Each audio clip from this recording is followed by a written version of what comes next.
it's Thomas here, and today we're going to be talking about how overflow systems work and how they get all the lovely water from your aquarium down to your sump where it gets filtered and then gets back up to your tank without ending up all over your living room. Because it can be a little confusing. So let's go.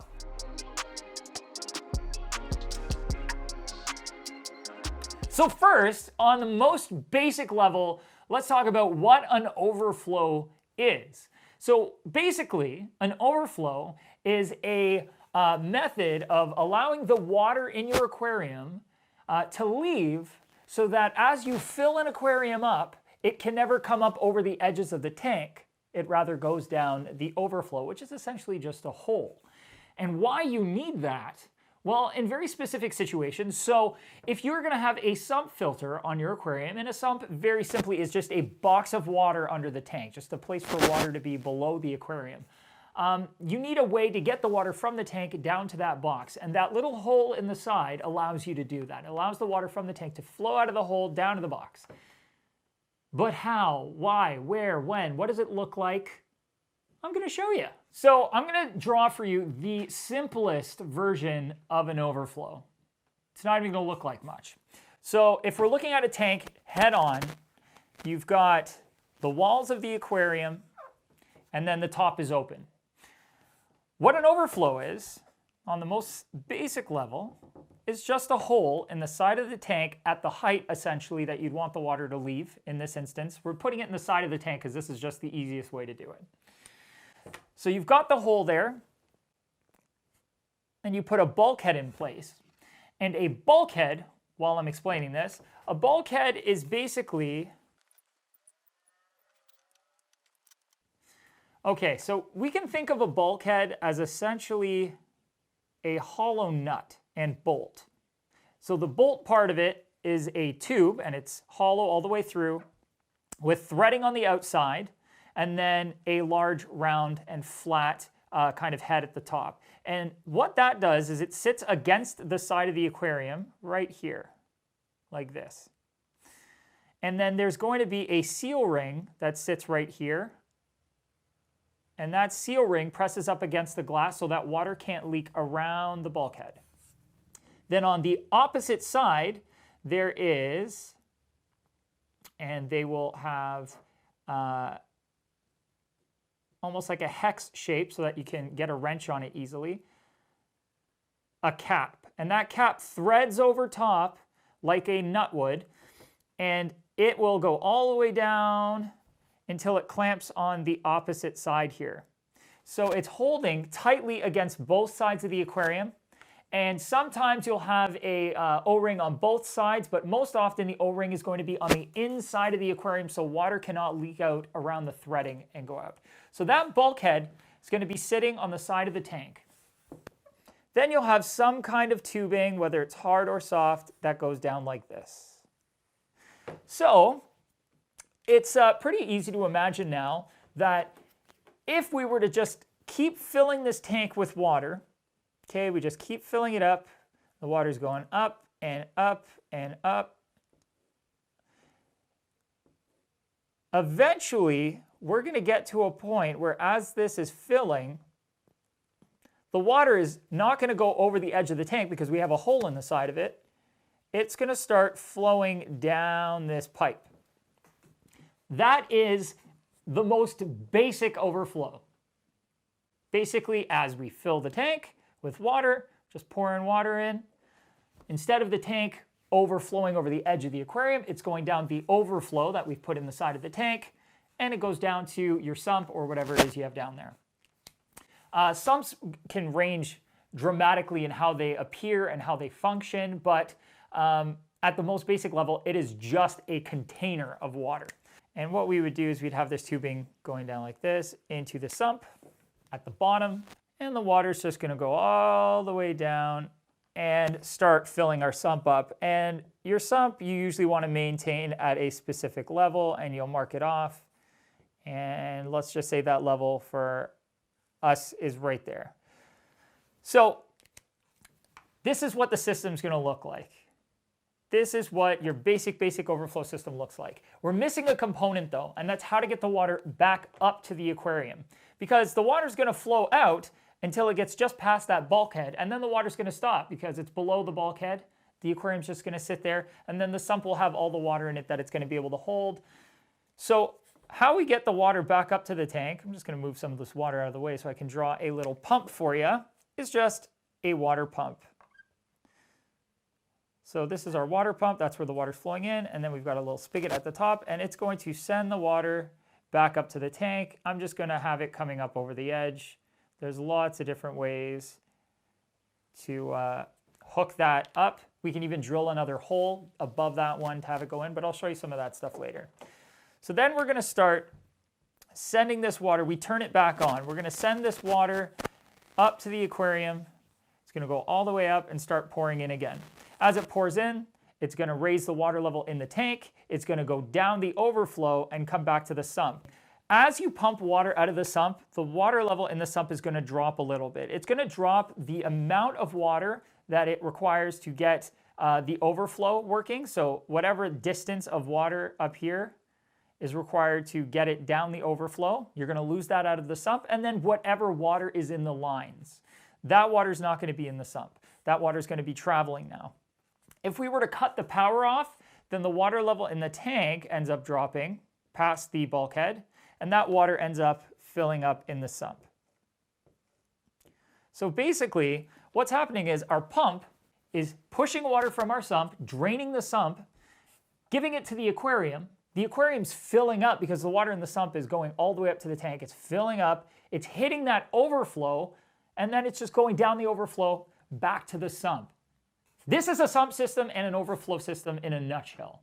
It's very, very easy to understand once you kind of have a grasp of it. I'm sure you're curious about other overflow systems that you've seen because, like I said, this is extremely basic, and this is not normally what you see when you walk into an aquarium shop. What you'll typically see is something more like this, where you have your tank, but then instead of in the side of the tank, we've got a bulkhead in the bottom of the tank. So the way this works is obviously with nothing covering the bulkhead, the tank's just going to drain completely, right? If we try to put water in that right now, all that's going to happen is the tank's going to drain entirely. We won't be able to fill the tank up at all. So what you have to do is you put what's called a standpipe onto the bulkhead to raise up where the water starts entering the bulkhead.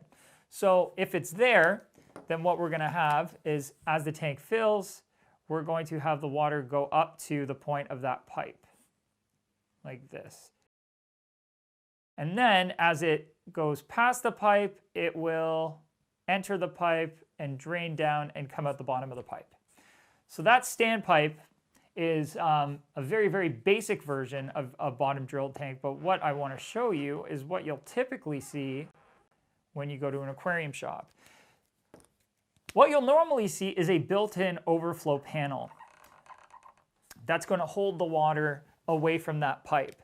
Now, in this diagram, you would normally have that water going all around the panel, all around the outside. So I'm going to show you the 265's overflow system now, and you'll see what I mean. In the corner of the 265, there's a semicircle of black plastic. That's the overflow panel. It goes all the way down to the bottom of the tank, and it holds the water away from the bulkhead.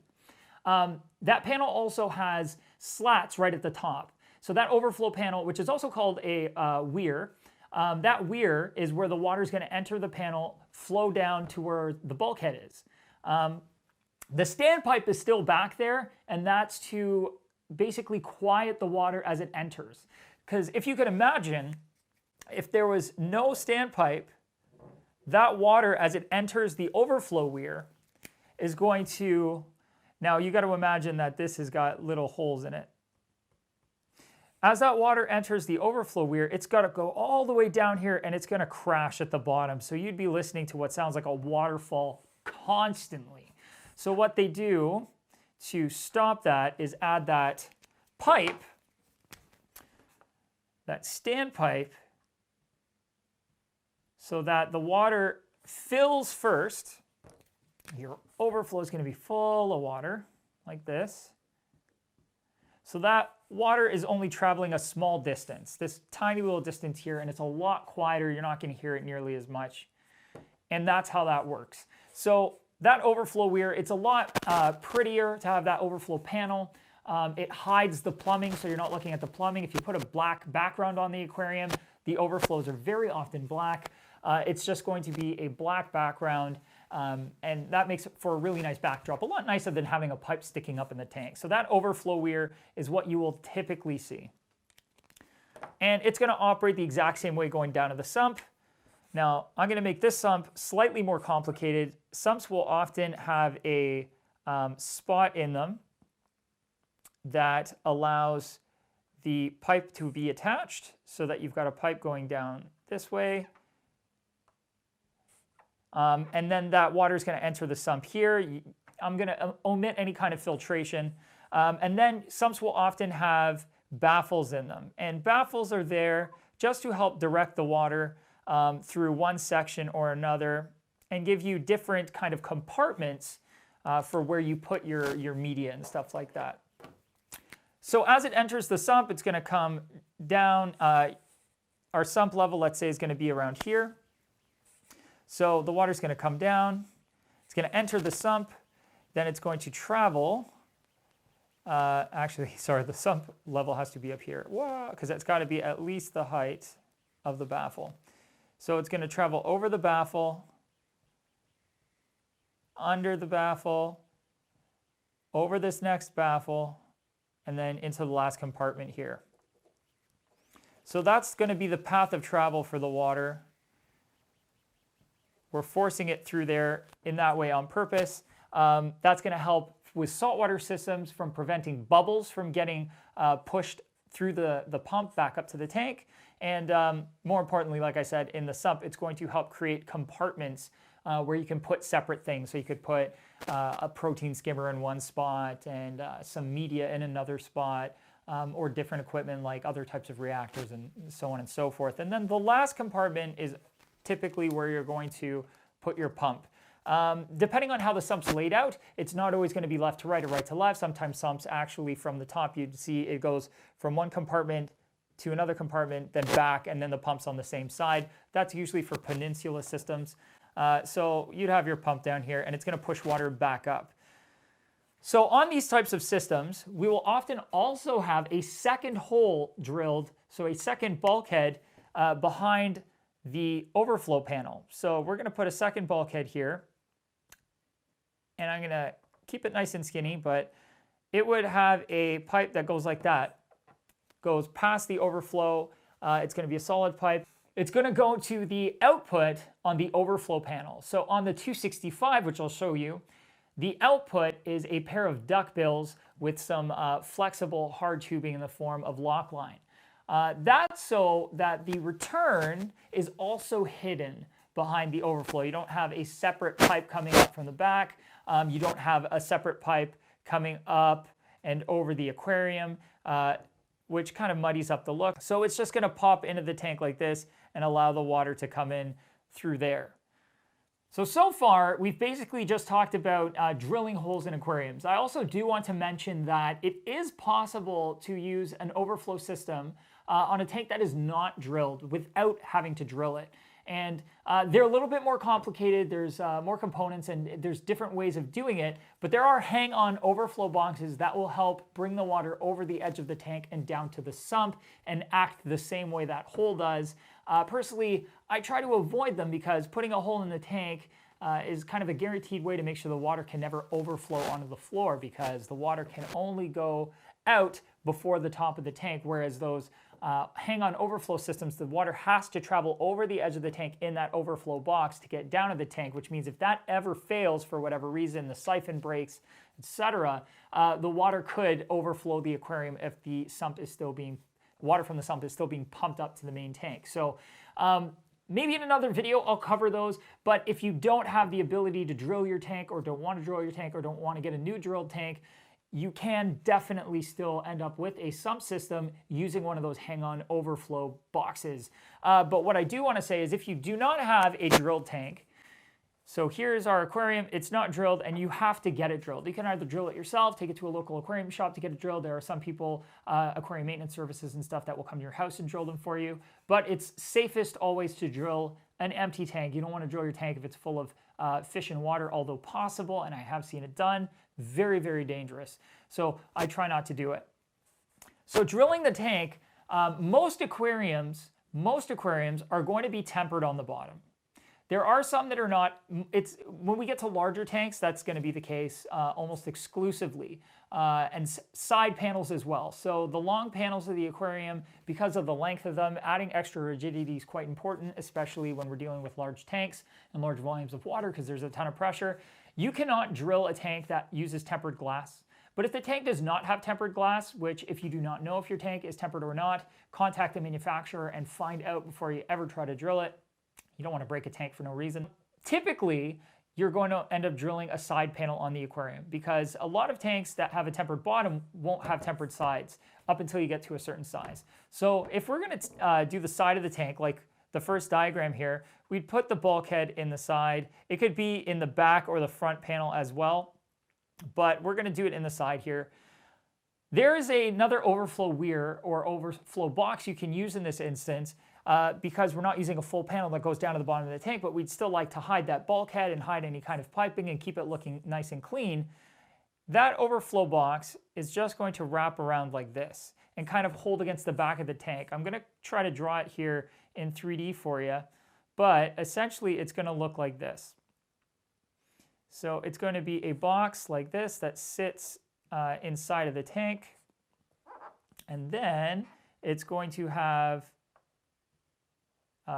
slots drilled in it at the top that allow the water to come up to that level of the overflow and flow down. And inside of the box, there would be the bulkhead holding it to the back of the tank. So the front of this box here is this part right here, this portion of it. So just like in the first diagram, the water is going to flow up to the height of where the teeth are on the overflow box. Then it's going to fill into the box itself and then travel out of the bulkhead. So the water, if this is us looking at it head on, the water is going to come up to the teeth on the overflow. It's going to fill the overflow box up to where the bulkhead is and start flowing out of the bulkhead down to our sump. So that is a very simple in-tank overflow box, and that will help keep things looking pretty and cover the bulkhead up. But it functions the exact same as the first diagram. It's just a different style of overflow box instead of using a full-size overflow box or overflow panel like we do when we drill the bottom of a tank. Okay, so to recap. So we have our aquarium, and it's full with water just under the overflow, and we have our sump, which is also full of water, probably a little bit past where we need it to be because we're going to lose some when we pump it up to the tank. What happens is we pump water from the sump up to the aquarium. That water is going to fill the tank the rest of the way up to where it starts to go down the overflow, and it's going to re-enter the sump. We are going to lose some water in the sump as that happens because it's now in the aquarium and in the piping, but that's what it looks like. This is what the system would look like running. That's the operation. It's very, very simple. There are a couple things to keep in mind, which I'll talk about right now. Number one, this is run on gravity. So we're pumping water up to the tank, it fills the tank, and gravity is what takes it down that overflow. If the sump were beside the tank, this system would not work correctly. The sump has to be below the aquarium. Not necessarily really far below the aquarium, but what you really would like is the top of the sump to be below the bottom of the aquarium. Another thing to keep in mind, because we're always filling the display tank, our aquarium up top, we're constantly filling it with water. When water evaporates, it won't evaporate from the main display tank because we're filling it with water on a constant basis. Where it evaporates from is the sump. So over time, you're getting evaporation, your sump gets lower and lower and lower and lower and lower, and you could run the risk of running the pump dry. So you want to make sure that you're adding water to keep the sump where you need it to be. And what I would usually do with my sump systems is I'll put a little mark on the glass on the outside of the sump, whether it's acrylic, I'll just put a little piece of tape, or glass itself. I usually use Sharpie because you can take that off relatively easy. And that way I know when it starts evaporating, I have to fill it back up to that line. The other important thing to consider is when you shut the system off, what happens is all that water from this pipe, it all drains out back down to the sump. All the water from this pipe is going to do the exact same thing, but not before the water in the aquarium drains below the bulkhead. So it's going to drain and it's going to come down and it's going to drain all that water out of that pipe as well. All that water ends up in the sump. So you know where you want your sump to run.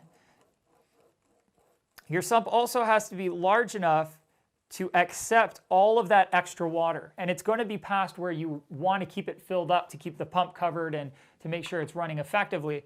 So you also want to keep that in mind. Those are some important things to think about when you're setting up your sump and how full to keep things. But that is it. That's how an overflow system works.